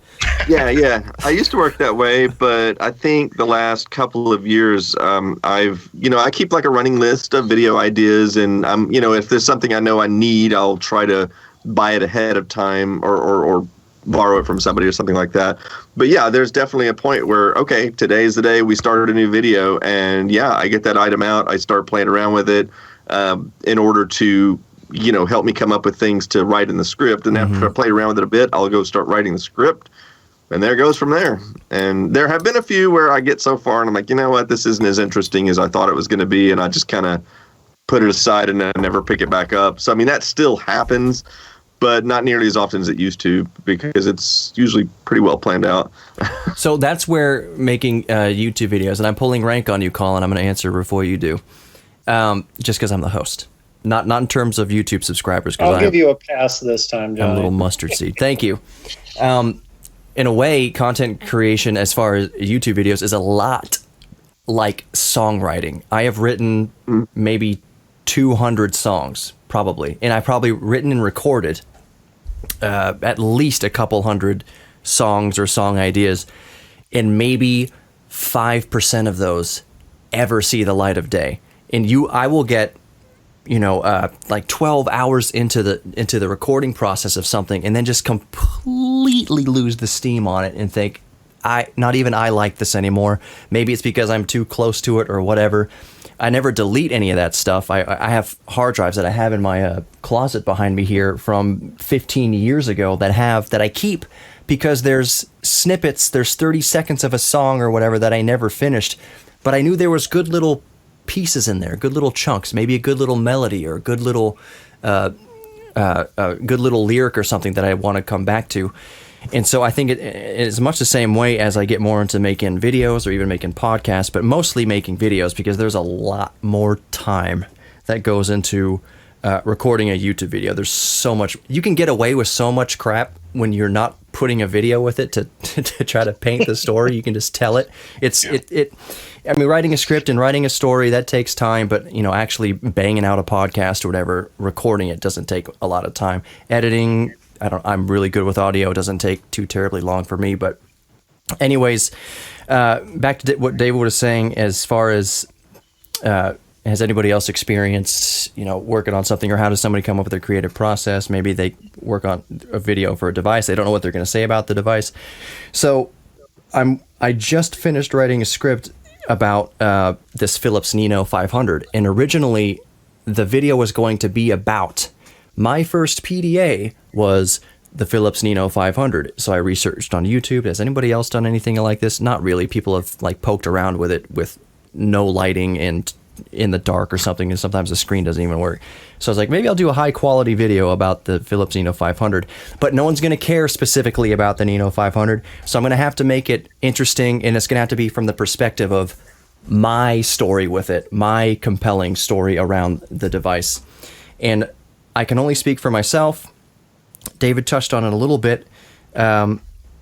What I do is I'll find something that's interesting. So this Philips Nino 500, and I'll just kind of carry it around for a few days, and not necessarily trying to use it as a daily driver to replace my smartphone or anything like that, but I'll just keep it on the desk, wherever I am. When I'm at the radio station, I'll keep it on the radio console, or I'll keep it nearby, just kind of holding it, keep it in my pocket, just kind of touching it, and just kind of waiting for a story to come out of it, if that makes sense. Like, what am I going to say about this thing here? But it's just, I know when I first pick up a thing or a subject that it's not going to write itself, and the inspiration isn't always going to jump out at you immediately. So I kind of just keep it close by. I'll sleep with it like on the nightstand near me. Is the first, like, I'll kiss my wife when I wake up. I've completely done that. I've called it creative Stockholm syndrome. Right. Because I'll just like, I basically have this thing kidnap me for a while. Right. And it just takes up all my waking moments. And if it gets past that one weird little arbitrary point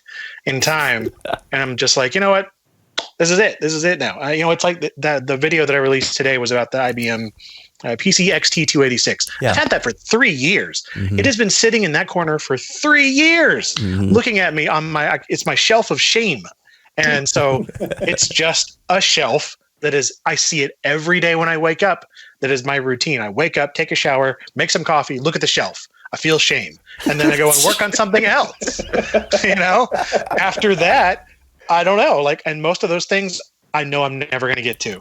But there's a couple of them every so often. I'm like, nah, I feel an itch. I think there's a tiny little thing about it, a nugget I can grab onto that's going to nourish me enough to make me want to eat the whole buffet, so to speak. Right. And I think a lot of it depends on the device too, because if it's something that everybody knows something about, like if you do a video on the Commodore 64, there's so much information you can go Google or whatever. But when I do like videos, I'll give you a great example. Almost every time I do a keyboard video on 8-bit keys, you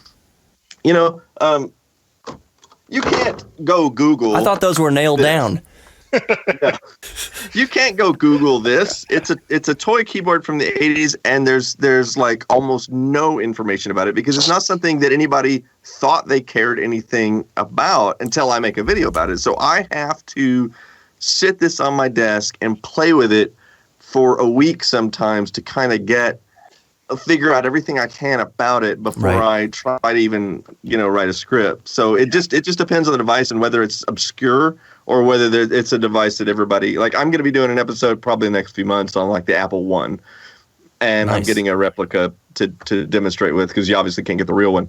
But that's something you can Google. Like, you can find out all kinds of information about that. I don't have to play with it as much. See if you can get Steve Wozniak. I've talked to Steve a few times, and he said he would do videos for me, but then when the time comes, he's always too busy and he can't do it. And so I kind of gave up on asking Steve for contributions. You should just email him every 6 months like I do Matt in the UK. Hey, you up for it now? No. All right. Unless anybody has anything else to add, I asked for 30 minutes. You guys said, an hour's fine, and now typically we're at an hour and a half. So I mean, I could go on forever, but does anyone else have anything to add? Oh, can I ask one more question? Sorry, quick. Clint, I know you are musical. David, I know you're musical, definitely. Colin, are you musical? I wish I could be musical again, but yes, I have a background in music.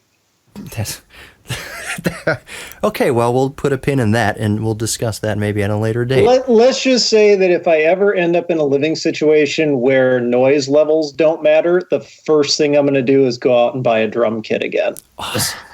So drums. Okay, well, we'll talk about that later on. I could just imagine. You should just do a video about drums, just do an overhead, and just out in your front yard. That would get the cops called so quick. All your neighbors. All right. Is there any last points anybody wants to bring up? We can do plugs. Well, we want to go around plugging. I'm not in a hurry to go, so I'm going to leave this up to anybody else if they want to answer or talk about it. Sure. But something that actually, Clint and I were on the phone like a couple of weeks ago, and we had this conversation. But just talking about how the pandemic has affected affected our plans. Yeah. And our lives as YouTubers. I've been asked a lot about it from, countless emails coming in from fans asking how it's affecting me. Because I already work from home, so a lot of people think I'm probably not that impacted. But anyway, if that's something you want to talk about. No, I'm cool with that. It's actually a question that I put out of my head because I didn't want to. I don't know if it was going to be a touchy subject for anybody, but if anybody wants to weigh in on it or has the time or just even wants to, I'm cool with that. Clint, you good or what's going on? I mean, You don't have to. It's fine. Yeah. I think we're all just kind of like, yeah. Right.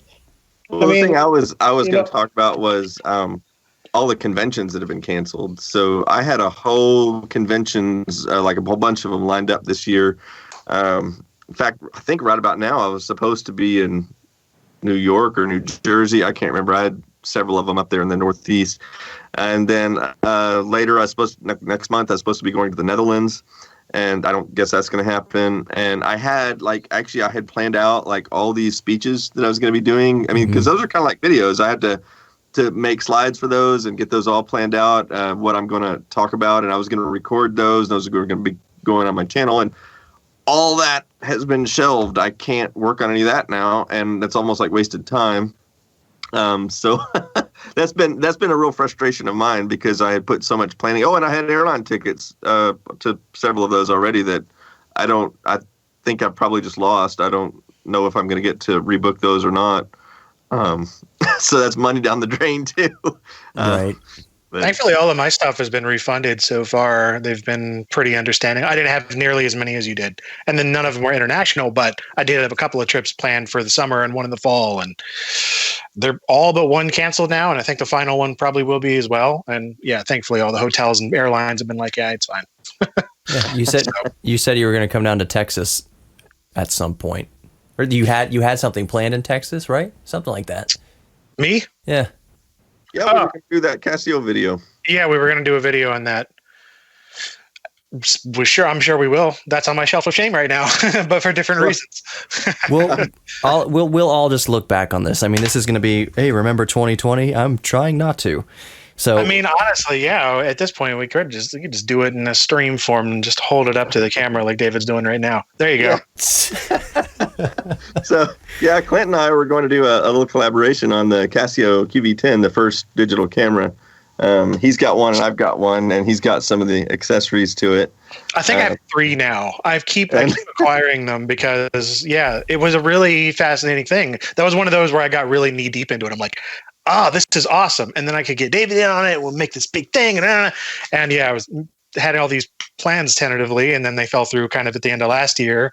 It just didn't work out. And then all this happened. So we're like, who knows? Who knows? We're just in this weird limbo. And I think we could make it happen remotely, but that is I don't like working remotely with anybody, it's such a pain. It's such a pain in real life. Just give it a couple months. Yeah, to do it remotely, it's like, I don't think so. I'd much rather do an in-person thing because then you can bounce off of each other. And yeah. So the way I looked at this is I feel like, because I'm a very imaginative person, I guess, through all of this, I just feel like I'm on a ship in stormy waters. And all it is right now is just, let's keep calm and keep this thing upright through the storm. Like, the focus isn't, hey, let's go crab fishing and add more crab to this boat, add 10,000 more pounds or kilograms or whatever of crab to this boat and weigh it down anymore. Let's just keep everything even keeled, and let's just make our way through it. Keep calm, don't freak out. Let's just keep our eye on the horizon, pick a point on the horizon and focus on it, and just, it's all kind of like damage control. And I know Colin, maybe you're in kind of the same, this boat metaphor. I've been busier than ever recently. Like I have the job. I've still been going into work. I've got essential personnel, whatever, and doing more for the church gig. We're recording the services, and guess who edits all that video together?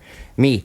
I mean, they're paying me for it, but still, it's 10 extra hours a week that wasn't there before, all of this happened. So I just kind of feel like yeah, I'm just kind of focusing. The boat's rocking, but let's just, we're still upright. Let's just kind of get through the storm, and then we'll look. It'll be in the back. We'll look back over the, what is it, port? What's behind the boat?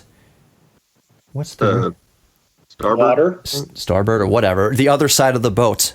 I'm looking at the sun, and the other side, the back of it. We got through the storm. The aft. Aft. Yeah, side I think of the it's boat. Aft. That's definitely aeronautical. Now we're geeking out about that kind of stuff. So, Colin, I guess we can finish this there. David, do you do outside work other than YouTube? Not really, no. Sweet. Well, I mean, sweet. Here's the thing. You'd think it's sweet. I'm sorry. I almost put my foot in my mouth. Yeah. It can be extremely difficult. That's one thing I learned freelancing all those years ago is I wouldn't wish freelancing on my worst enemy. It sucked. It was so stressful. But Colin, you're still working. Have things just gotten busier for you, or what's going on? Yeah, they've kind of just turned back to normal in terms of workload. I mean, at first it was, how do we get people to work remotely? And, just kind of the uncertainty of, are people still even going to be able to work? And how do we make all this happen? And, suddenly getting a couple hundred laptops ordered for the people who just had desktops and all that kind of stuff. Mm-hmm. And now it's just projects, like the boss said, and all the projects that we had planned before, we're going to keep going with them. So now, I spend most of my days on conference calls instead of in meetings. And in between those, I'm mashing the keyboard furiously to make all that stuff happen. Mm-hmm. So it's kind of nice in a way because I do still have that familiarity. Right. But I can tell kind of with my coworkers' tone of voice and how they act on calls that, those calls tend to last a little longer than they normally do. Or sometimes a coworker will call me with a question that they would normally have just chatted me or emailed me. Mm-hmm. They're sitting at home by themselves. They just need to talk to somebody. You know what I mean? And in real life, without this situation going on, we would have just walked over to each other's desks or whatever and kind of done the same thing. Mm-hmm. So there's some of that familiarity, but it's also it's a completely different way of doing it. Mm-hmm. So yeah, I mean, it is nice to have that still there. There's always going to be some level of uncertainty, just like with any job. I mean, YouTube ad revenue is down, at least for me. And so there's, all sorts of concerns, no matter what type of job you have. Mm-hmm. But as long as you can keep yourself focused and try to stick to kind of what feels normal to you, then I think it's a lot easier to kind of keep your mind clear and stay focused on, keeping the demons at bay, or however you want to put it. CGP Grey put out a really good video recently. I don't remember exactly when, where he, instead of it being a boat, he used a spaceship metaphor. You are this spaceship floating through space, as is everyone else. And he talked about balancing out the mental and the physical, and how, it can get lopsided. You may feel inclined to just want to sit on the couch all day and do nothing. Well, you can't do that. You have to get up and be active every once in a while. Otherwise, your body's going to deteriorate. And at the same time, you're going to lose motivation to do anything else, and your mind's going to deteriorate. And it was a very well-crafted video without being overt about the situation. It would apply, and if it would have been something that would have worked really well, say in World War II in England, when the bombings were happening and people were afraid, is their house going to get bombed or whatever? Yeah. This would have worked just as well in that scenario too. So, right. So yeah, I mean, it's the same but different at the same time. Yeah, I'd agree with that. I think it's something that those of us who are still able to maintain some sense of normalcy, maybe we can take it for granted sometimes. At first, it's I've gotten much more busy, but then at the same time, man, the only thing worse than being busy is not being busy.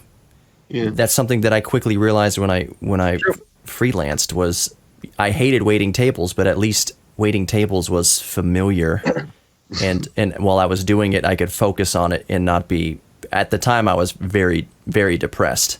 So waiting tables, even though I hated it, I was still around people, and it was some sort of normal rock to grab onto. So that normalcy is really, really important. Yep.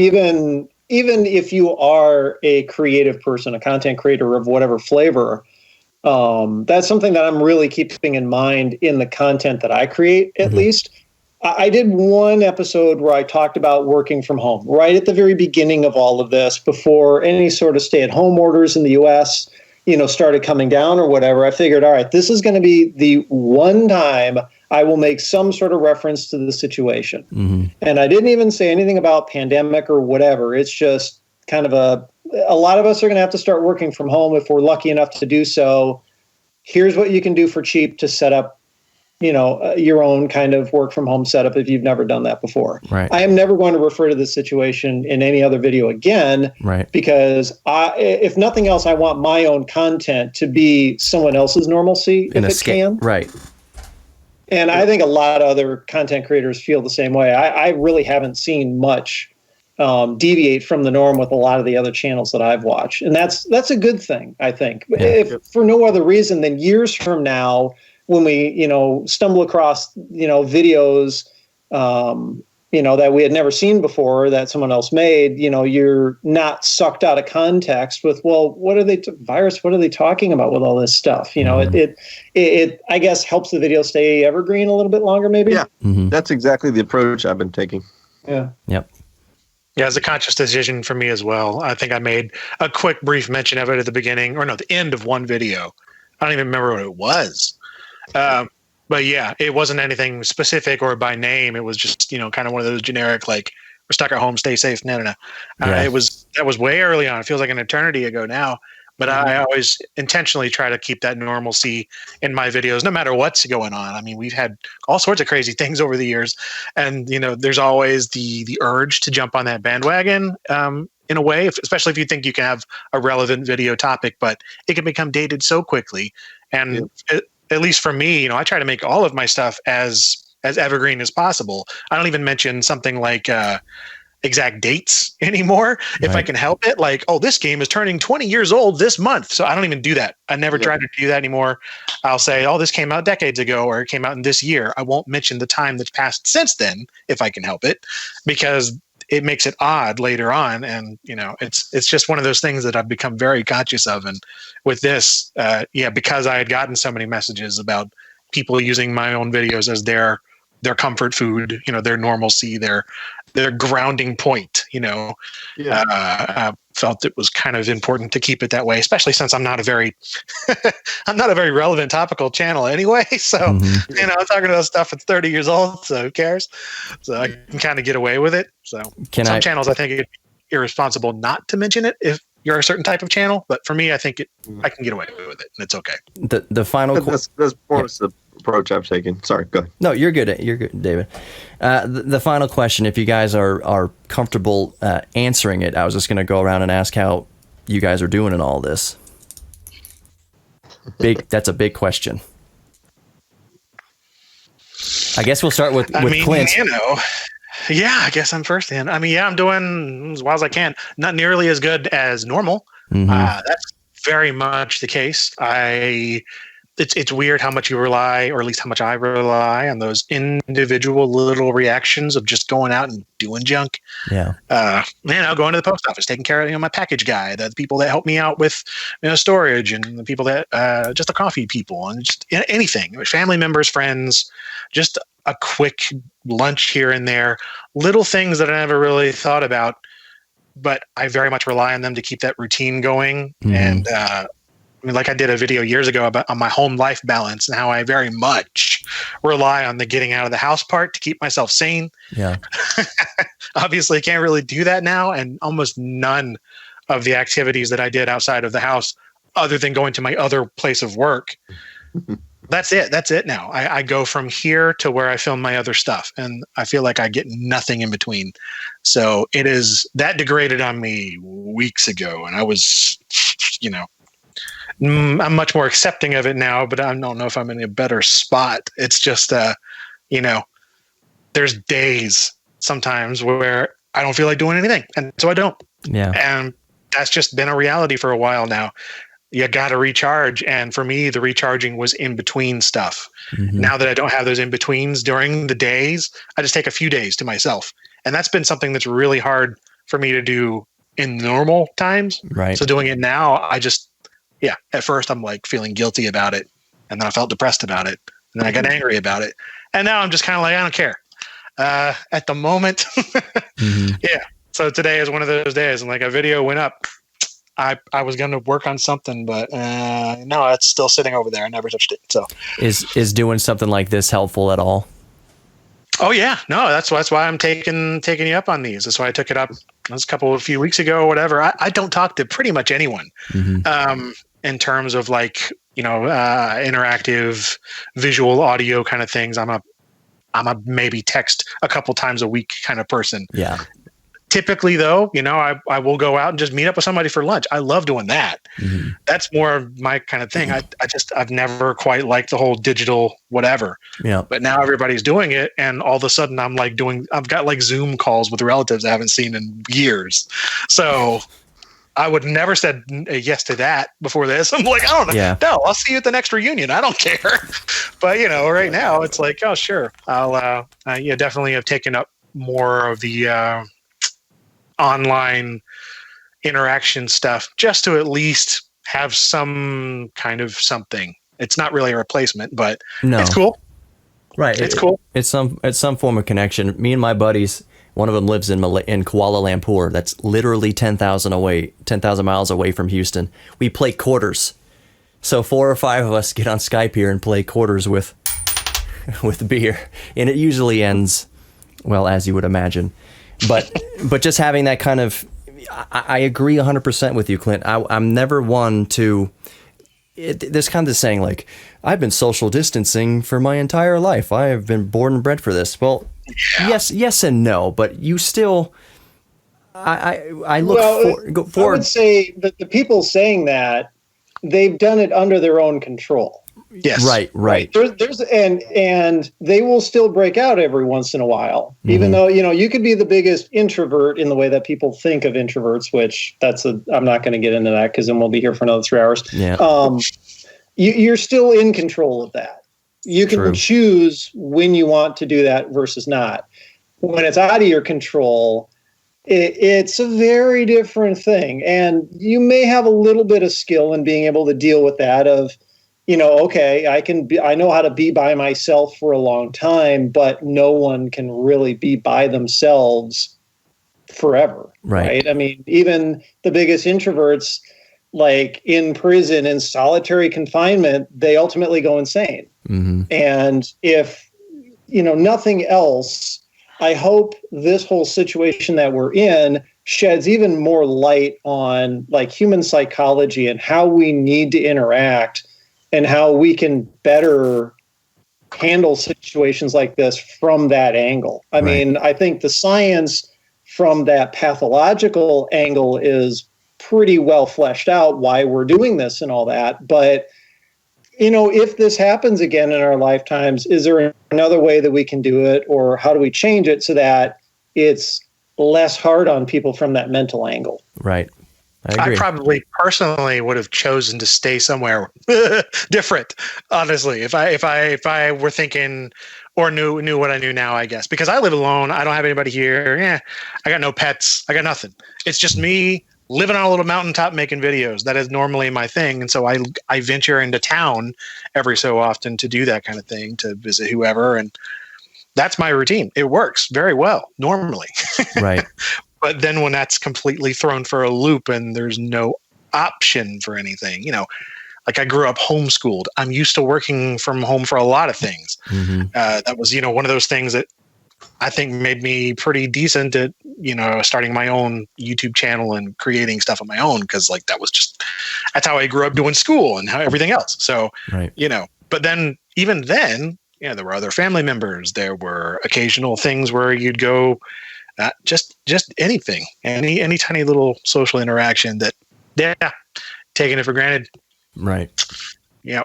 If there's one, it sounds so cliche, but this will be a blip on the radar of our lives. It's going to be a significant blip, it's going to be probably one of the biggest blips of most of our lifetimes. I mean, that's all relative. It's not, it doesn't pale. I don't feel the same way right now as I felt, when my brother called that my dad had died at 65 years old. It doesn't compare to that. And for my dad, who was in Vietnam, this wouldn't compare to what he went through in Vietnam. But for a lot of us who have been lucky enough for this to, and I not getting too personal, but this is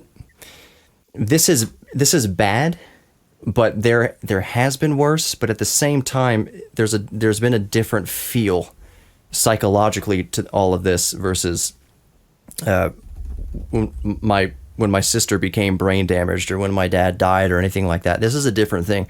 My sympathy here, I can only speak for myself, but I'm sure it might radiate with some of you guys.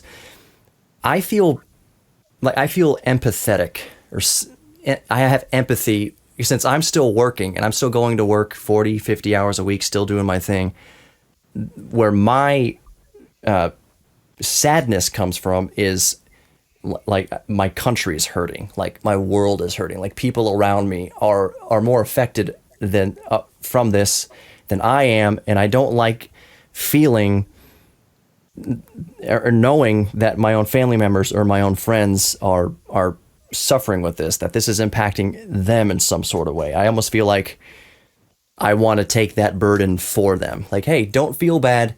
Just put it all on me. I think I'm tough enough. I think I can take it. And I can't do that. That's one thing I've learned in my life is I can't heal everybody. I can't even begin to think about doing that.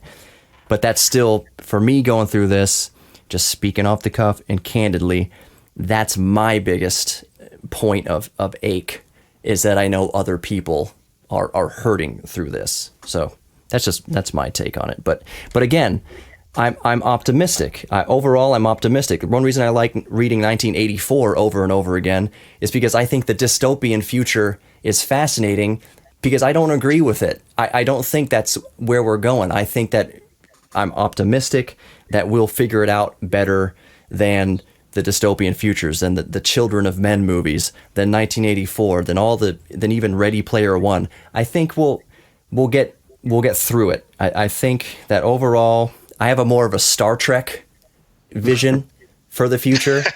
That's a perfect way to put it. That there will be challenges, but overall, I think humanity will kind of get better and continue growth. But right now, I know for a lot of people, it's kind of hard to see that. And that's where my sympathy lies, is there are people who can't see past today. And today is all that matters. And today is tough.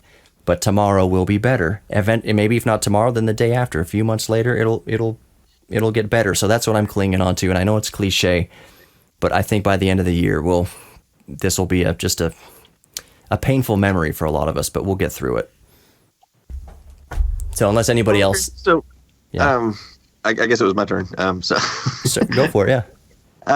It's actually been pretty hard on me. I kind of try to act like it's not, but because I work from home anyway, so that's, a lot of people say, well, David, you should be used to this. But there, some of the things Clint touched on was kind of similar. It's like but that was my choice. Now I want to go somewhere and I can't. But also, I have a wife and daughter. She's a junior in high school, and they're both home all the time now.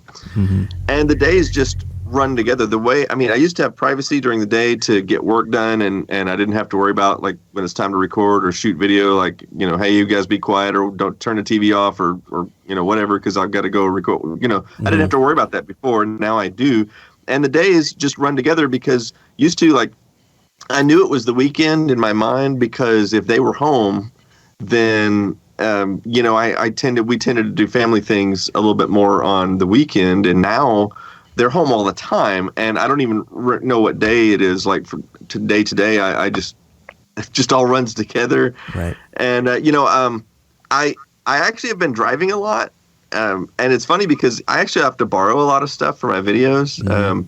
Not this last video, but practically every video I've done the last month or two, I've had to borrow something, and I have to drive all the way across town And I drove Clint across the Dallas-Fort Worth Metroplex, so he knows exactly how big it is. Mm-hmm. And some of these people, it's like an hour and 15 minutes just to the other side of town. Because you live in Houston, so it's kind of like that. Yep. For going from one side of Houston to the other. And anyway, but it's the difference is in the past, if I went to borrow something for somebody, I would drive over to their house for an hour or whatever. And then I'd stay there and talk to them for a couple hours. We'd, shoot the breeze or whatever. And then I'd take the thing that I'm borrowing from them and go home. Mm-hmm. But now I drive all the way over there and they just leave it on the porch for me. And so I have to go out there and get right back in the car, drive another hour and 15 minutes back home. Mm-hmm. And then when I'm done with the item I borrowed, then I got to drive it all the way back over there, drop it on their porch, and I was like, I did all this driving with no human interaction whatsoever. Yeah. And that wears on me a bit too. Yeah. Yeah, finding something to anchor to, especially with that whole day of the week thing, even if it's small, is really helpful. With me, I'm definitely feeling kind of the same thing. At least the Monday through Friday, it's like, is today Tuesday or Wednesday? I don't remember. Mm-hmm. So I've been doing this little thing where when I go for a run after work around the park, I alternate which direction I go. And that helps me remember, so like clockwise is Monday, counterclockwise is Tuesday. Then all I have to remember is which way did I go yesterday? I went clockwise yesterday. So today must be Wednesday, kind of a thing. Well, that's a thought. I do still go out and do my walks every evening, and I usually go to one of 4 or 5 different parks around here. Maybe I can figure out a way to organize that in some way, like you're talking about. Right. Yeah, it doesn't have to be anything big, just a little something to, a habit you can pick up. On Mondays, I'll have ice cream after dinner or whatever. Something to change it up.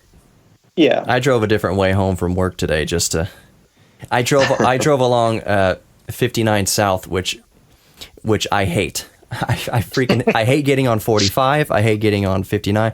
I despise it. But then I just remember today it's just for monotonous back and forth through all this. I was like, there's not going to be anybody on those roads that I hate, or there'll be less people. So I took a different way, and it sounds silly, but I saw the sunset in a different way this evening. It was a change of pace to drive towards the sun at a different angle and be able to see the colors in the sky currently in Houston. But it was just kind of a little different, well appreciated change, and I guess that's kind of that's something kind of similar that I've been doing in terms of just going out of my way to change anything up. Like, because I do still, occasionally go somewhere else to film or pick up packages curbside or groceries curbside or something. Mm-hmm. I'll just completely go out of the way. And in fact, something I've also just been doing throughout all of this is, for one thing, your phone gets gross and stuff if you're out there touching things. So I just don't take my phone, but I'll just put it in my trunk or something instead. Yeah. And that has been really oddly alleviating because I have an older car that doesn't have any smart things in it whatsoever. Mm-hmm. So I can't get a GPS. I've not even when you're online, in it. No, I guess, not even me. I'm not even smart enough to make it smarter. But I've written Clint's car. It actually really surprised me because it's kind of out of date. I figured he'd have something newer, but I loved his license plate. He's getting a Tesla truck. He's getting a Cybertruck. Yeah, one of these days I'll get something awesome. But like at the moment, it's just, it's a basic get around thing. And that's just, I don't like anything out of the ordinary there and nothing distracting. But I do normally always have the phone on me, whether it's got a podcast going or doing directions or, just anything. But I've just gotten rid of that completely. And for some reason, I'm finding that I guess I'd just forgotten what it's like to not have a smartphone on me when I'm out in the world. You brought your Palm Pilot? Actually, I haven't done that yet, but I probably should. I did have an old digital camera out there, and I was just taking that around. That was fun. We went through most of our lives without carrying those around. It's just it wasn't even. I didn't even like 10 years ago. I didn't rely on it like I do now. But it's just a strange thing to not have the. Or like for instance, you were speaking about the sunsets. Mm-hmm. There was that the other evening when I went out to go and get some packages and the sunset was going on. And for some reason you have that thought, like I should take a picture. Yeah. And I didn't have the phone.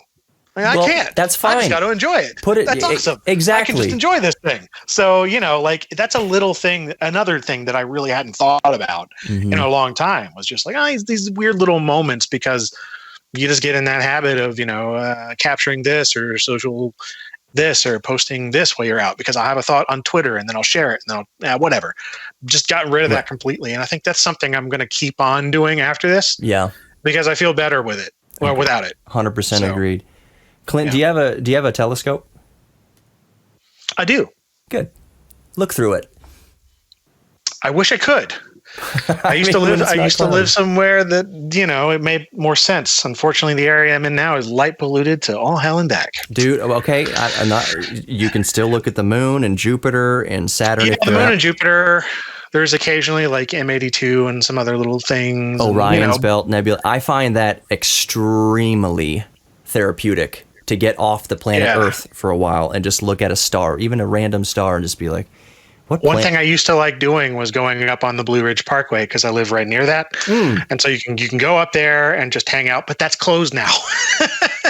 They closed it down because too many people were going up there and hanging out in groups. Yeah. So, you can't even do that. The parks around here have just been insane. Yeah, the parks and everything, they've had to shut them down because of this. And so it's like, I can't even do some of those things. Like you could just go up there in the middle of the night and hang out, look at the stars. I love doing that. Can't do that now.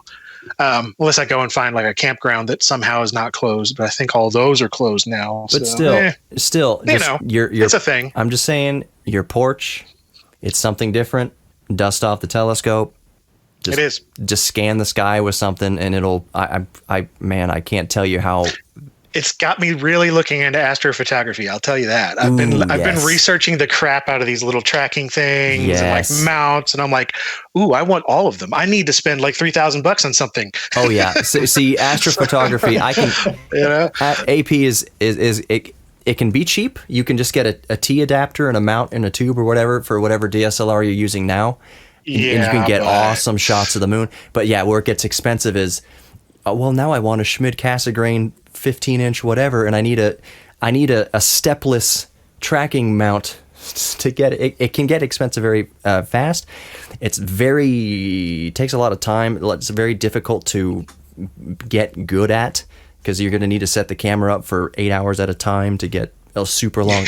It's a whole thing, but it's very rewarding, and I'm not that deep into it. I just have my little Dobson mount 8-inch scope, and it's intensely rewarding to take a super high megapixel picture of the moon and then get right in a crater and see how a shadow is cast off of a boulder, not off of a mountain, but get in there and be like, it makes you feel like you're there. And especially nowadays, in this current time we're in, anything that can kind of take your mind outside of itself, if that makes sense. Get out of your own head and put yourself somewhere else, still in the universe. You still feel connected. I know a lot of people look out to the universe and they feel like they're insignificant or detached.